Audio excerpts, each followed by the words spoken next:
Happy Thursday. Many thanks for joining the program. The news in detail with me, Gloria Mutesi, starting us off tonight. While speaking at the UN Food System Summit, President Paul Kagame said that in Africa, the main goal is for Africans to reduce dependency on food imports, stop malnutrition, and to create new jobs. President Kagame also pointed out that in Africa, 70% of the adult population works in agriculture, and he called on the world leaders to invest in the agriculture sector and fight hunger, including investing more in technology to facilitate access to financial services for agricultural workers and to create the necessary and innovations in the sector. He also touched best on to what is being done in Africa through the NEPAD, including feeding school children, setting up food storage facilities, developing food markets, and streamlining food chains. The global food system is estimated at around $8 trillion, which is 1/10 of the entire global economy. In Africa, 70% of adults work in agriculture and agribusiness. But our continent's food systems are often fragmented and inefficient. This represents a tremendous opportunity to speed up progress toward the Sustainable Development Goals. Transformation of our food systems is therefore a necessity, including greater investment in digital technologies, biotechnology, accessible financial services, and other proven innovations. This is especially true as we continue to work to mitigate the effects of the COVID-19 pandemic. For Africa, the central goal is to halt our continent's over-reliance on food imports, end malnutrition, and create new jobs. The African Union Development Agency, NEPAD, has worked to facilitate an African common position in advance of this summit with the following priority tracks. 1, adopt nutrition food policies, establish food reserves, and expand school feeding programs. 2, support local markets and food supply chains and expand trade within Africa. 3, work to increase agricultural financing to 10% of public expenditure. 4, facilitate smallholder farmers and ensure women's access to productive resources. And 5, expand social safety nets and climate data systems. Accountability for advancing these actions will include regular reviews under the African Union's comprehensive Africa Agricultural Development Program, CADAP. New funding mechanisms can speed up progress, such as the financing facility for food and nutrition proposed by the African Development Bank. This summit lays the groundwork for a renewed commitment to the broad global partnerships needed in order to transform food systems and meet the Sustainable Development Goals. Now is the moment for the world to rise to this challenge together. Residents of Palma district in Mozambique's Cabo Delgado province are thankful to the Rwandan security forces for rescuing them from the terror groups that killed their families and forced them to flee their homes, turning them into refugees in their home country. March 2021 will forever be engraved on the hearts of the people of Palma district after terror groups invaded Palma town, killing, looting, and burning down the city into a wild desert. Hotel Amarula was one of the renowned hotels in the city, but has now become a ruin. Terrorists in March mercilessly beheaded 12 tourists in the hotel and ordered the residents to bury them on the sidelines of the hotel. Wakawashika, wakawaongoza wote. They mercilessly killed them. They didn't even use guns. The terrorists spent 7 days here. No one dared to cross over there. At some point, we decided to look for the equipment which we used to dig up and bury the victims. tukaanza kuchimba. Since July 9th this year, the Rwanda Defense Forces and police launched a security operation in the province of Cabo Delgado, and in less than 2 weeks they had pushed the terrorist groups out of Palma City. Currently, over 25,000 out of the 38,000 people that had fled have now returned home. In the city of Palma, it is evident that life is slowly returning to normal, with frequent movement across and various activities and businesses slowly resuming. Residents of Palma say their hope of life has been restored, and they can't compare the collaboration between Rwanda and Mozambique security forces to anything. The life is returning to normal. We go to our gardens without worry. We go to fish without hesitation. We really appreciate the collaboration between Rwanda and Mozambique, and we want it to continue.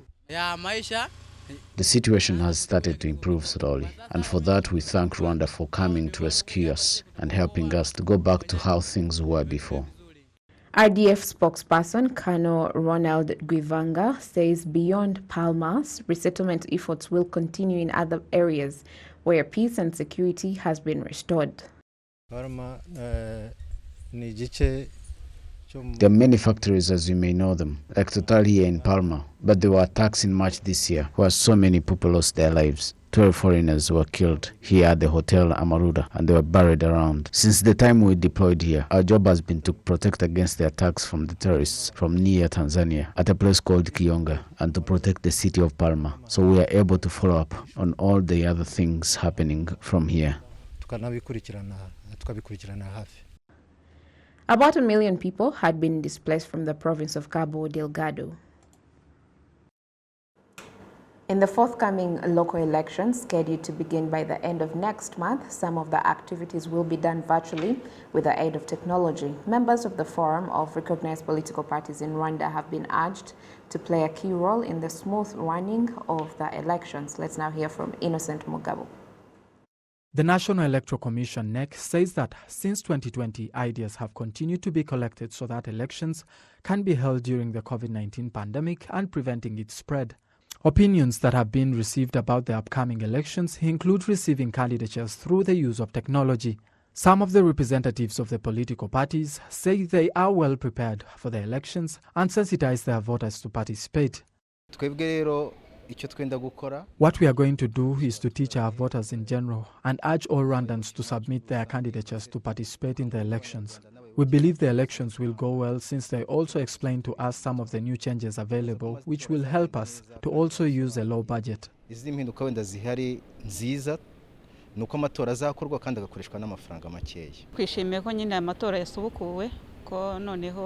are so happy that the elections have been resumed, even though we still have some uncompleted requirements. The remaining period is too short, so this requires a lot of work to be done for people to have a better understanding of this election, because there are so many things that have changed. The polling station must have enough space following the COVID-19 preventive guidelines. Apart from meeting the electoral committee, campaigns will be conducted using technology. There will also be no use of fingerprints while casting votes, but pens. Due to the changes in candidature positions at the district level, as well as the electoral system, the National Electoral Commission will have to nominate new candidates. The preparations are in high gear, and we never stopped them, even though the elections had been postponed. What remains now is publicity about the new changes in the electoral process, and all these are meant to ensure that the elections are safe for Rwandans, since it is during the COVID-19 pandemic. Avoiding mass gathering campaigns, and candidates are the only ones allowed to campaign using the available platforms. Elections are to remind Rwandans that it is them that lead their country through electing the best leaders possible. So we urge them to participate. The National Electoral Commission points out that the cooperation of Rwandans of all walks of life, various levels, and members of various political parties is a fundamental principle of electoral governance in Rwanda. Honorable Harerimana Fatou, the new spokesperson for the Forum of Political Parties, confirmed that political parties are ready to sensitize their members to participate in the elections. The responsibility of the Forum and political parties is to fight for the unity of Rwandans, and since all of us as political parties belong to the forum, then we should all fight for the unity of Rwandans. We shall sensitize our members to participate and cast their votes, and as a forum in particular, we have a responsibility to monitor the smooth running of elections in the country. In the run-up to the election, several materials have been sold since 2020 during the preparation for the June 2020 mediation and primary elections in February 2021. Demands for this practice have decreased significantly as a result of the fight against the COVID-19 pandemic. Elections for local leaders are expected to begin on the 23rd of October to November. Innocent Mugabo, RTV News. Many thanks, Innocent Mugabo. The Ministry of Trade and Industry, together with the Rwanda Development Board, have released new regulations to be fulfilled before for bars to resume operations following a cabinet resolution that gave bars a go-ahead to reopen gradually after 18 months of closure due to the COVID-19 pandemic. We briefly spoke to Emmanuel Sabimana, the head of Tourism Regulation Department at the Rwanda Development Board, about the process of this reopening. Guidelines basically take effect immediately because the cabinet directed us to open the bars with special guidelines which have already been published, so which means already they are effective, but there's a process for someone to open a bar, or even if the guidelines have already taken effect. So there's a process to go through. And what is this process? Yeah, the process is that the owner of the bar or the manager of the bar, whoever, will have to apply for the opening. So it's not like the guidelines are out and somebody is going to open at his will. There is a process. You will have to express the will to open after you've seen that you've fulfilled the guidelines or the requirements have been stated in the guidelines. So the application will be made either to the sector administration or to RDB, depending on the category of the business.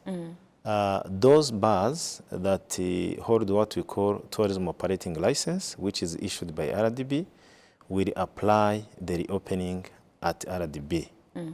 And then those other remaining bars who have not yet applied or have not got the operating license will apply from the sector administration. Okay. Yeah. And considering it's been a while since bars were open, I believe there'll be so many people coming to your office first thing tomorrow. Like you said, the guidelines take effect immediately. How ready are you to get to work and start implementing this? Well, if you say as RDB, of course we are ready. I mean, we've been ready since 18 months. So we are always, when there's always a cabinet, we expect, that certain resolutions are going to be made, and we are always ready. So we have already a team in place that do inspections and quality assurance. So once we receive applications tomorrow, and obviously to also say that those that apply to RDB, we estimate a very small number compared to the rest of other bars.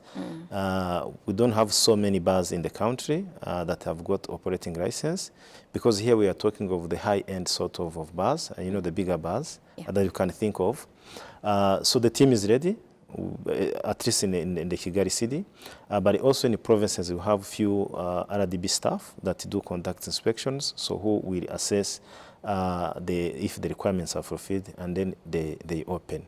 So we also assume that, or we believe that the sector administration are also ready, because we have engaged the MINALOC, the Ministry of Local Government, since the beginning of these guidelines. And the permanent secretary, the minister as well, Honorable Minister of MINALOC, so have been engaged, even the governors. So we had a meeting yesterday together, and we agreed on the principles. So we believe that since these guidelines are out, so they have already been communicated to the respective sectors, and tomorrow they'll be ready to receive applications. Okay. But also to note that we are calling it gradual reopening. Yes. It's not like a mass reopening. Like, the same day everyone is going to open it. So it's that process. You bring the application, we do the checklist, we visit you. I think you've seen an example of churches or any other businesses that opened before. So more or less the same, process. So once you fulfill, tomorrow you open it. Probably day after tomorrow, probably another day. So that's how it will go, and maybe that's what we call gradual development. So we can be assured that by this weekend, if some bars have fulfilled the requirements, some will be open this weekend. Tomorrow, actually. Tomorrow. I mean, if somebody tonight is working on his requirements, tomorrow he applies, he brings the list, we go and check up. As I said, the team, at least for RDB team, for those that are licensed, the team are deployed already in the morning, so we receive an application, we visit, we are able to open the bar. Certainly good news to whoever this may concern, but as you go to the bars this weekend, keep in mind that we're still fighting the pandemic and adhere to all the set guidelines. Moving on, Transparency International Rwanda has published the research findings on corruption in vocational and technical schools and in their day-to-day functioning of these schools. The study established that the lack of resources in vocational and technical schools was due to the corruption and mismanagement-related issues. Jane Motoni now reports. The study conducted by Transparency International Rwanda found that the lack of resources in vocational and technical schools was due to the corruption and loopholes in this regard, according to its executive director, Apollinaire Mupiganyi. The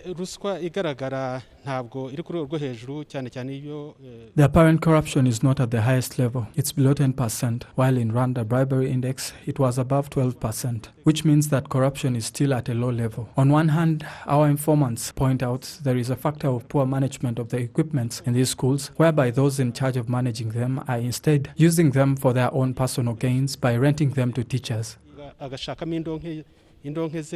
Some of the principals of these TVET schools point out that they have a problem with insufficient equipment, but acknowledge that this shouldn't be an excuse for corruption. The equipments are expensive, and during their trainings, they use modern equipments. So during that process of learning how to use them, some of the equipments are damaged. The main challenge is in the affordability for these schools to purchase more equipment. So there is need for more capital and an increased budget for them. The Minister of State in charge of ICT and TVET in the Ministry of Education, Irere Claudette, says that the root cause of the poor performance in the TVET schools is the mismanagement of the equipment they already have.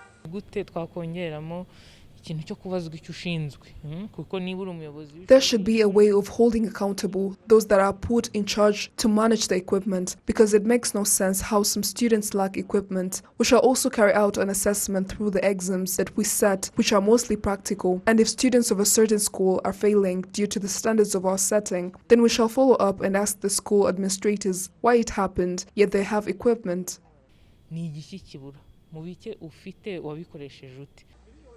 The survey was conducted in 10 districts and interviewed about 1,200 people, including teachers, students, administrators, and graduates of vocational schools and applied sciences. It was found that about 30% of students pay bribes to get licenses and teaching aids, while 20% bribe to get a place to practice, and 20% also bribe to be admitted in the schools. 50% of teachers pay bribes to get a job, while 33.30% pay for a license and equipment to go out of school, while 16.70% pay a bribe to be allowed to attend a workshop. There are 365 vocational and technical schools in Rwanda. The target is for each sector to have at least one vocational school. Jane Mutoni, RTV News. COVID-19 cases in Ngoma district are rising due to those who tested positive and are under the home-based care program, not respecting the prevention guidelines, ultimately spreading the virus. Currently, Ngoma district has the highest cases among others in the eastern province. Jane continues. Some of the residents in Ngoma district pointed out some of the reasons to why COVID-19 cases have increased. Uyu mudugudu wacu w'amahoro ni umudugudu uri muri centre y'umujyi wa Kibungo. Our village is in the city center, which means a lot of activities take place here, like constructions, various businesses. So some people that are tested positive for COVID-19 virus decide to take advantage to move around and do all the activities that they had in plan before people start discovering that they are infected. Mukeshimana Edith, a social worker in Karenje cell in Ngoma district, says efforts have been made to better monitor COVID-19 patients under home-based care. muri buri mudugudu rero twashyizemo abantu batatu. We decided to assign 3 people in each village, a health counselor, a village head, and a volunteer who is capable of monitoring COVID-19 patients. In this sector, most of them are renting, so when a patient doesn't have a person checking up on them, they go out to buy stuff themselves, hence infecting others. Goma district is currently among the top districts with the highest COVID-19 cases. Jane Mutoni, RTV News. Now, this Thursday, the chairperson of the Rwanda Private Sector Forum, Robert Bafakurera, received the CEO of the East African Business Council, John Bosco Kalisa. The two leaders discussed a range of issues, including the improvement and development of cross-border trade and the economic recovery from the COVID-19 pandemic, as well as encouraging youth and women to be involved in entrepreneurship. The CEO of the East African Business Council is pleased that PSF has the right vision for enabling regional development through the private sector. We've discussed a number of issues in terms of reducing trade costs across the region.